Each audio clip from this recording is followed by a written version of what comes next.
Hi guys, who is here today? you got some words, Muha? You want to start off today?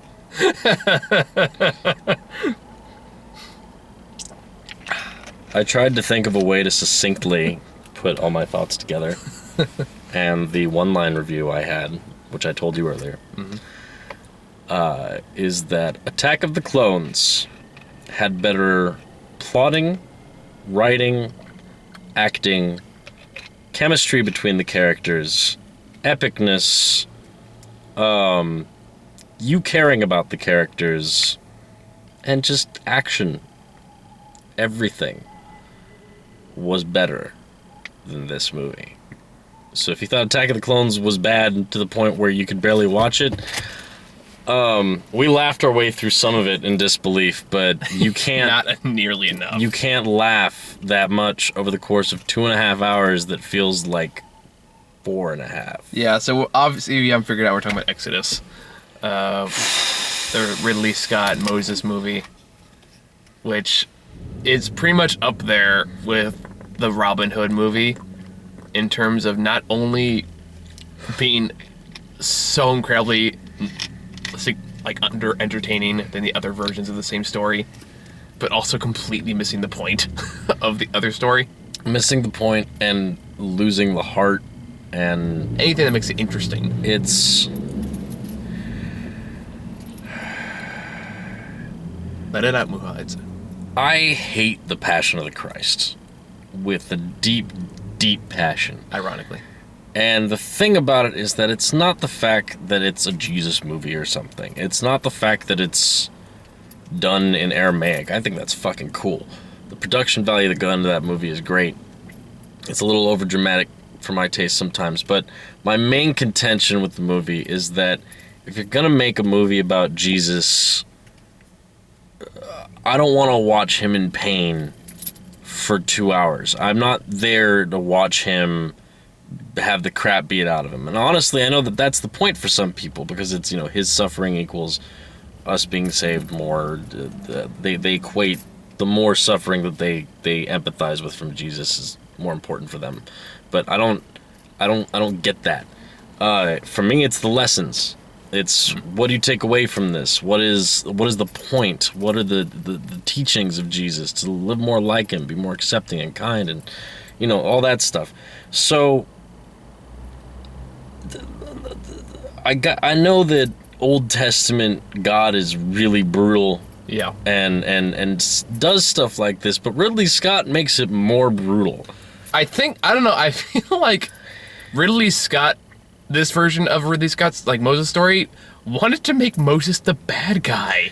Did you? Well, no, Moses didn't want to do this shit. Moses didn't want any part of it at some point. Okay, or it's so long. How do we? Where do we even okay, start? So hang on. Can I just while we're on the topic of the plagues, let's just quickly run over the fact that the plagues don't come with one plague happens and then they all, you know, they talk about it and results in scene and plot and all that, and then the next plague comes and then scene and plot. That's not an extended thing. They jam all the plagues into a sequence. Yeah, it's 15-20 minutes of just non-stop horror.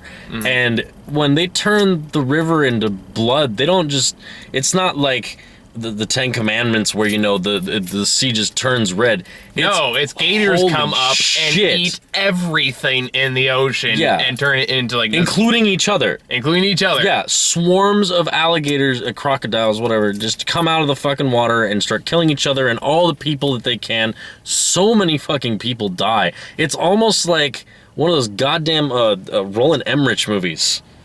The 2012 and all that shit, yeah. where you're just watching a shitload of people die for no fucking reason. Hey, White House Down was awesome. I haven't even seen that. It's hilariously awful. You mean Olympus is Down? No, White House Down. It was like Die Hard with Channing Tatum. Jesus Christ. And it was, I forgot there was a it was same fantastic. Movies.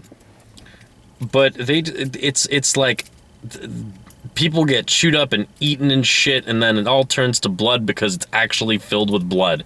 And then that destroys crops and everything, and that's that plague, I guess. And then all the frogs come out, but the frogs don't come out on the level where it's like, you know, this is pretty annoying and gross and kind of funny because they're frogs. No, it's like they all come out and die in a day, and then flies swarm the Capitol to the point where people are suffocating on them, screaming. Yeah. It's so unnecessary. Yeah. And it's not enjoyable in any way. It doesn't convey a message. It doesn't have an emotional impact. It doesn't. It's just it's contextless. Like, in any way of connecting with a human being, there's no context. Yeah, well, like, here's my main issue with the movie. I kept comparing this movie to The Prince of Egypt, which is a movie I really, really like. You can't. You can, actually, because they try to do it's like Ridley Scott took some of the ideas they did. Oh, let me finish. Like, Ridley Scott took some of the ideas that were in that movie and basically tried to make them much darker and much more dramatic. Because watch that movie again, the focus on Prince of Egypt is the relationship between Moses and Ramesses. That's the focus of the movie. And they try to do that here, but they fail.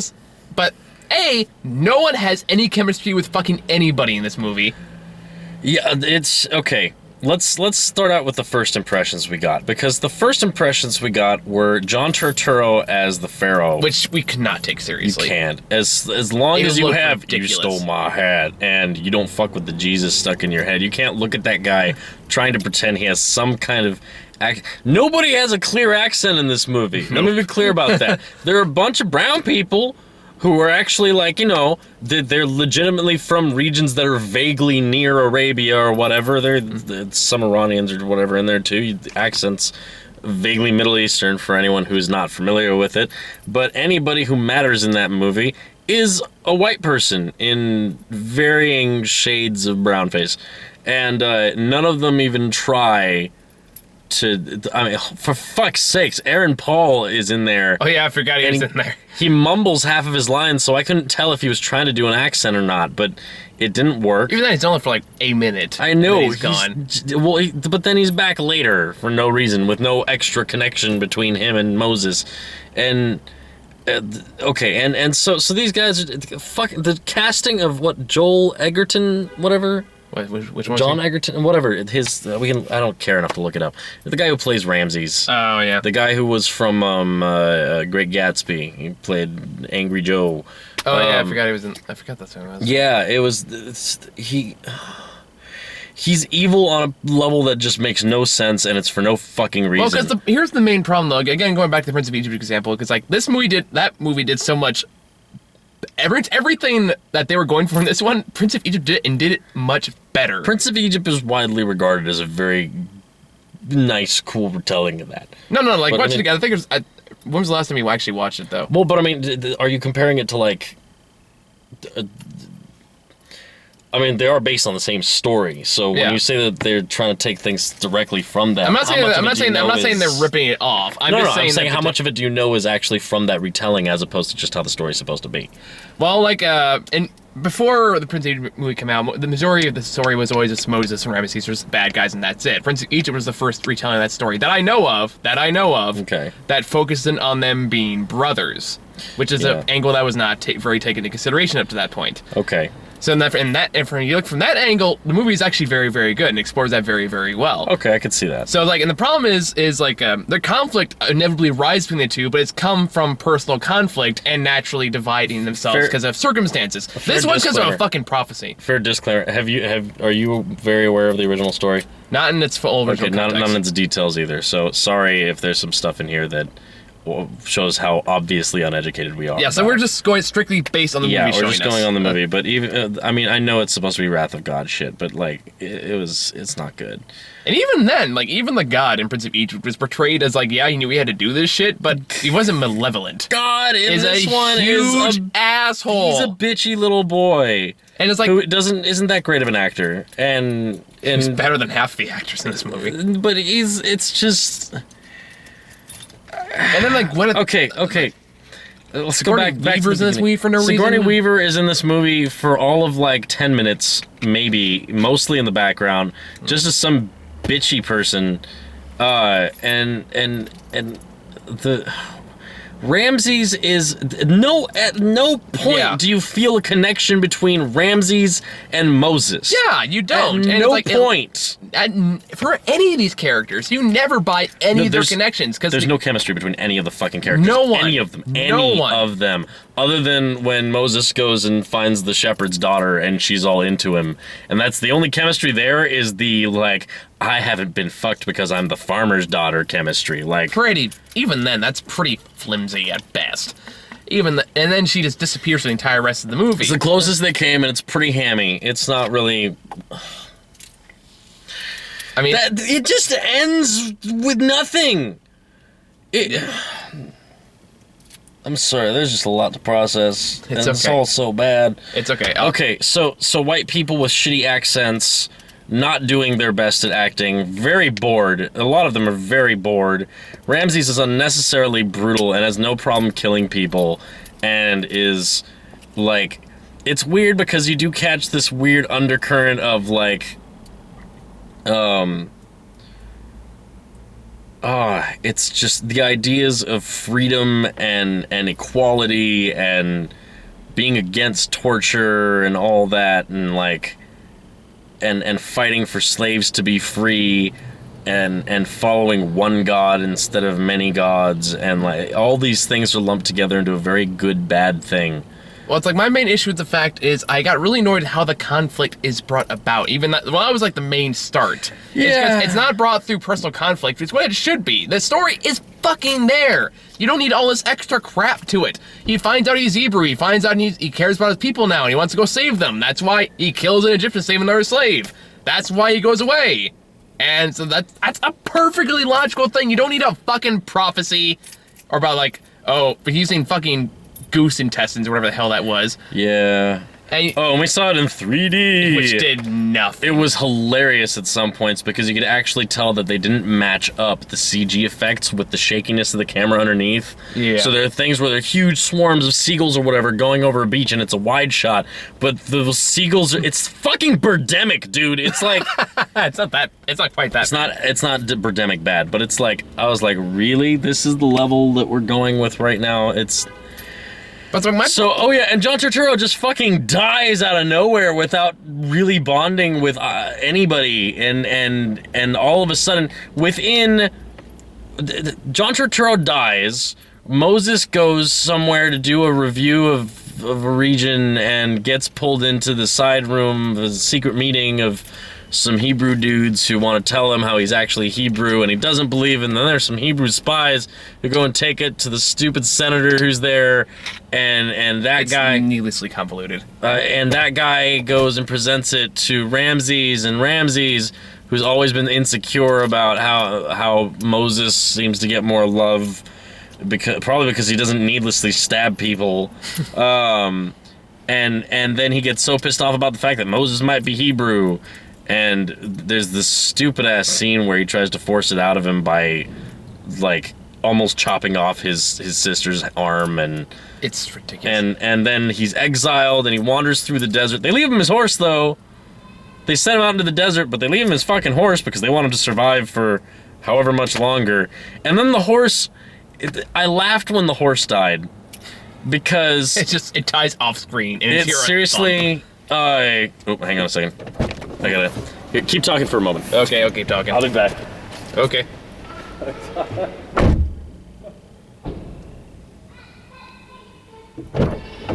My keys.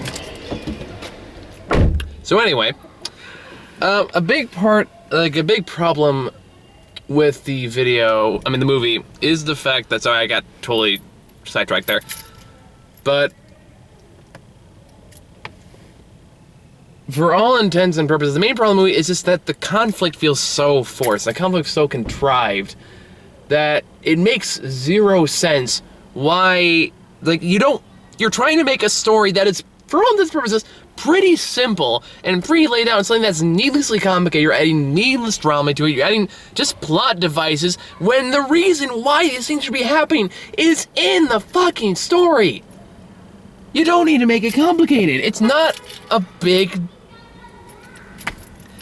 I don't know. It's just one of those things. It feels like the drama between the two main characters is so needlessly forced when it didn't have to be. If you just spent a little more time to establish a relationship as brothers, again, something that Prince of Persia did very, very well, this could have been avoided entirely. A lot of this could have been just cut out completely. You could have easily shaved a half hour of the pointless subplots that add nothing. Spend more time on some of the actual other characters. What about Aaron? What about Miriam, or whatever the fuck her name is? Or it's anyone else? There's so much wasted time in this movie. This movie is just one gigantic waste of time. I have not felt my time wasted this much since I saw As Above, So Below, and it's just preposterous to see how much of what's a very good story just butchered to make it a blockbuster. I don't know. This movie felt like it was just, because it was deliberately twisted and molded to make it into a blockbuster movie when the story is not naturally worthy of this kind of dark blockbuster setting. And sometimes it feels like the movie is just needlessly stretched out to feel that way. Welcome back. The ticket machine's busted or something. Anyway, well, there you go. They saved that money then. All right, sure. So I would just going into how the movie feels needlessly transformed to a blockbuster for no other reason than they wanted a blockbuster movie. Yeah, there's a lot of needless CG. It's like the movie just feels needlessly violent for no apparent reason. It feels needless in everything it does. More so that like I said, it's a very simple story, and you're making it needlessly complicated. It's a cut, and the problem is that it cuts out everything that would actually matter to anybody who's not a sociopath. Yeah. It's amazing how briskly it moves through certain events. Mm-hmm. While still feeling like it's taking way too much time, and it doesn't spend enough time on establishing characters or relationships or anything. It doesn't take that time at all. Like I can't make this comparison, but Prince of Egypt did this, told the whole story in an hour and a half, and it feels so much better paced than this. Yeah. There are movies with terrible pacing, and then there's this. It's you fell asleep. Okay, so I'm just gonna give some context here because I looked up a little bit of this. The writers, 4 writers on this fucking script, okay? God. 2 of them, their previous stuff, they co-wrote together. New York Minute. Okay. The movie with the Olsen twins and Eugene Levy. Okay, I follow. Accepted. On that one I actually know. And Tower Heist. They did Tower Heist, Jesus Christ. They did the story for Tower Heist, not the actual screenplay. They wrote this. Now, one of the other guys actually did some pretty good stuff, such as The Constant Gardener. I like The Constant Gardener. And GoldenEye. Ooh, love GoldenEye. So that guy's in here. And then the last guy, it's a damn shame, because this is just a blemish, considering the rest of his stuff. Girl with Dragon Tattoo, Moneyball, American Gangster, All the King's Men, The Interpreter, Gangs of New York. Fuck! What's he doing here? The original Mission Impossible movie. Just the story on that one, though. A Civil Action, Clear and Present Danger, Schindler's List. Wow. He wrote the screenplay for Schindler's List. The dude who wrote Schindler's List was working on this script, and I bet you that he had a way better product on his fucking own. More than likely. And these people probably just wanted to... It really feels like people trying to do something that they are not capable of doing. It feels like they're trying to mold the story into something that the story is not designed, or is not meant to be, or not supposed to be. Nope. It's like making into Frankenstein's monster. You're just taking all these ideas, all these subplots, all these needless action sequences, and throwing into a story where it doesn't fit. And it's just really distracting. It's like, if it just focused on the characters, if it focused on, having the conflict being bred by the natural circumstances of the movie, where it would make perfect sense why conflict would arise. Instead of making lazy plot contrivances and lazy plot devices of why these events happen. Can we talk some more about how Ramsey sucks? Yes. His character, the guy who plays him, doesn't even give a shit. Yeah, he doesn't care. Seriously, the huge thing in this plot is that Ramses is pushing everyone to the point of starvation and death and letting everyone die because they're not building his fancy new monuments faster. Yeah. He just wants them to hurry. And there's literally a scene where after 9 years, they're reintroducing his character and he says, "Why is it not done yet?"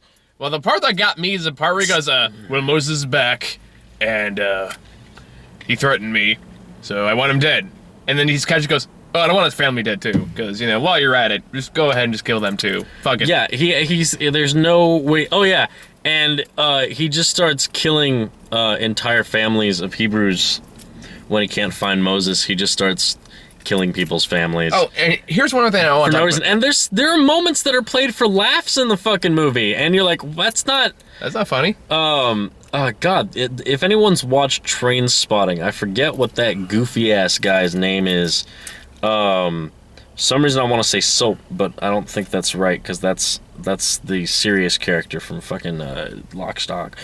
But Spud, there we go, Spud. The dude who plays fucking Spud in Train Spotting plays an Egyptian in this movie. And he gives some bad advice and explanations for why things are happening, and they fucking hang him. And when they hang him, they show him being hanged, and he lets out a very deliberate, like, a yelp as he falls and breaks his neck.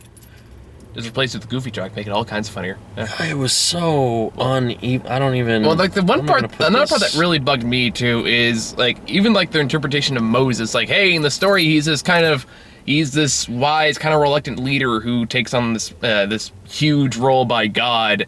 And although he kind of grows into it, becomes this fantastic leader, here he's just psychotic who corners the Pharaoh and threatens to murder him. Yeah, he solves a lot of problems with his sword. That was a big problem for me, because like as far as I know, in Aim Moses before, violence wasn't his first choice. In fact, he usually tried to avoid it if he could. That's kind of the point of Moses. No, really. This is American Moses.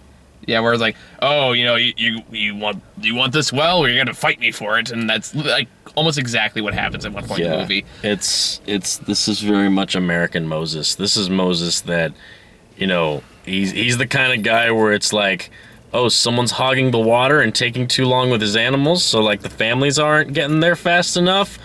I'm gonna flash my gun at them and tell them to move so the lady can have a drink. And that's basically the fucking attitude that Moses has. Like I said, it just completely misses the point of the story, of the characters, of everything about it. It just completely misses the mark in every sense of the word. It's so long. It feels every second. You feel it. Of that 2.5 hours. You feel every fucking minute of that. And we couldn't even see the goddamn Red Ocean part. Yeah, no, they didn't even... Okay, when he parts the Red Sea, it's literally the current getting stronger and the water going lower, and then they're crossing it. Yep, and that's it. That's a big money shot. And, oh yeah, and let's also mention that when the ocean comes back, somehow, of course, Moses is like, run! And all of his people make it to the end just in time. Of course, fine, whatever, I'll go with it. And, all of Ramses' people say, fuck you, buddy. There's a tidal wave. We're going back. And even the people who disagreed with Ramses while they were going along and, just following orders, but they're like, ah. And then they get smashed. Yeah. And seriously, the waves come and smash into Moses and Ramses. They both survive. They don't just get smashed by like, oh, this wave is coming and like it hits them. It's like it crests onto them. Yeah, they're dead. The actual cresting pressure falling contact point of the wave hits both of them. And they both survive. Yep. Sure, God's will and all that or whatever, but it just... Like the part... Generally, God's will tends to make it so that, it at least... Okay, I'm not going to speak for God, okay? But when it comes to movies, generally, I prefer it when God's will is enacted through things that are possible and believable, and, you can see the hand of God in them. Yeah. Like... But it's like, here, the part that really bugged me is, like, let's talk about the interpretation of God, because that's kind of a big thing in this movie, is the fact that, of course, you know the original story, you have the burning bush thing, and it's like, but apparently that wasn't dark enough, or that wasn't broody enough, so we have this asshole little kid who's supposed to be God. You have to find some way to portray his inner conflict, don't you? His talks with who's he's gonna talk to? The air? Like other people see him talking to? No, we're gonna have this weird little douchebag kid who just like the jerk dad, you know, in like every, like it's like every alcoholic father in every movie ever. I love how Moses specifically at multiple points says, "Why are you doing this to all these people? The people I'm trying to help are the people that are suffering. Why are you doing this?" And God's just like, whatever, because I'm an asshole. And he's like, "It'll work. Just wait." And Moses is like, "That doesn't answer what I just told you. You're fucking with people. They're dying. They're suffering. They're the people you want me to save. What are you doing?" And in my mind, I'm like, yeah, what the fuck are you doing? This is not... I mean, you're supposed to... The whole point of these things was that, yeah, the overall population suffered, but, like, you know, the Hebrews could protect themselves. That's why they had the lamb's blood for the whole firstborn thing. And, like... It's not supposed to be, holy shit, I'm suffocating on demon flies. Like, yeah. Man, it's just it's just ugly. Like, that's what it comes to. It's just an ugly movie to look at. It's an ugly movie to listen to. It's just ugly in every aspect. Yeah. The personalities are ugly. It's just unpleasant. Oh, and after the whole ocean crash thing, and Ramses is just left looking over the ruins of the rest of the people that were alive, and I'm assuming he just dies starving on the beach unless he starts eating his friends. But hell. But it goes to him going back to his wife who didn't believe in him, and his son who didn't think he'd come back, and they have a reunion that is overwhelmed by shitty orchestra music going like, they're reunited, and you're like, I don't care. If I gave a shit about the characters, I wouldn't need this fucking orchestra shoving it in my face. And then he has another thing where he goes and he starts carving the tablets, and God is advising him, and he carves the tablets and doesn't even show him taking the tablets down or anything. It just... I'm making these tablets. It skips everything after the fucking flood. Yep. After... Oh. The movie doesn't even have an ending. The credits start rolling. It goes to him riding in a cart with a box that's smoking, which I'm assuming is... What, his wife's remains or something? I don't know the story. I think it's supposed to be like the Ark of the Covenant or something like that. I don't know, but it's he's riding through the desert with this thing, and for some reason he's one of the only people who gets to be in a covered cart. I'm assuming, other than the fact that he's Moses, even though he insisted on being at the front with his people for the whole rest of the movie. To be fair, by this point he's probably like 90 or so. He's pretty old, but then just put him on a fucking horse, man. But he's just riding along, and he feels this box, and he looks at his people, and he cries, and then the credits roll! That's it. That's the ending. There's no point. This movie's pointless. It's such a terrible waste of a story. Look, if and I fucking loved the shit out of Noah. Oh yeah, like I loved Noah. Not Noah, but it's like I love the story of Moses in general. Like, I've always been a big fan of the story, but this is just a really, really bad retelling of it. This is awful. It's bad. Like, if you really, really want to get your Moses fix, hell, watch the goddamn Rugrats Hanukkah special if you must. It's so bad that you can't enjoy it. There's a number... I mean... Okay, in the first battle, a dude gets shot through the neck, right? And then he falls to the ground, and as he falls, lets out a perfectly undamaged scream. I didn't even notice that. As a sound guy, I notice these things sometimes. And I noticed it that time. I got it before I stopped paying attention. Yeah. It started early. There's just... And there's so many different things in that movie that don't make any sense. And Ramses doesn't care about anybody but himself, and apparently his son and his wife, maybe? I don't know. There are no scenes to establish that connection other than them looking into the crib every now and then. And you know the baby's gonna die, because that's the plot. So... Oh, that's you. Okay. I heard like light tapping. I was like, oh shit, the song's like Babadook. But I really, my head actually hurts. Okay, it hurts in the way that it does from dehydration. I'm not dehydrated. This is my second one today. I'm not dehydrated. That's just the, oh God, my brain. It's that bad. It's so shitty it will give you a headache if you think about it too hard. So, It's not the most agonizing movie experience I've had this year, but it is up there. This probably will go on my worst movie list. what wins that title? Oh god, I don't even know. I gotta look back at my list. Legend of Hercules was still pretty awful. There is, of course, Kirk Hammett Saving Christmas. Although I kind of like that one for the wrong reasons. Yeah, no, that looks like one of those things that you might be able to enjoy for its sheer. It is. It's insane. But Haunted House 2, that's probably in the top 3.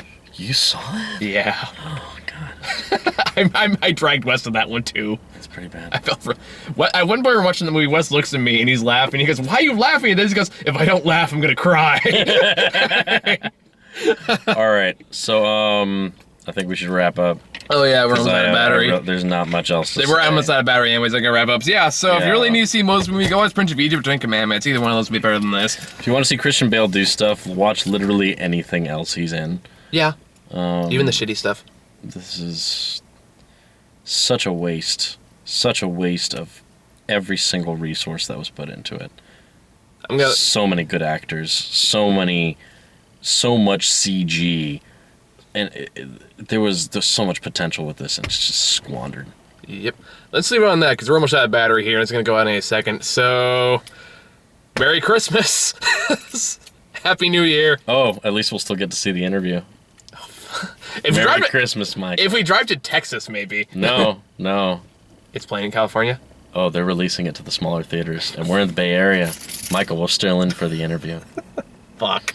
See you then.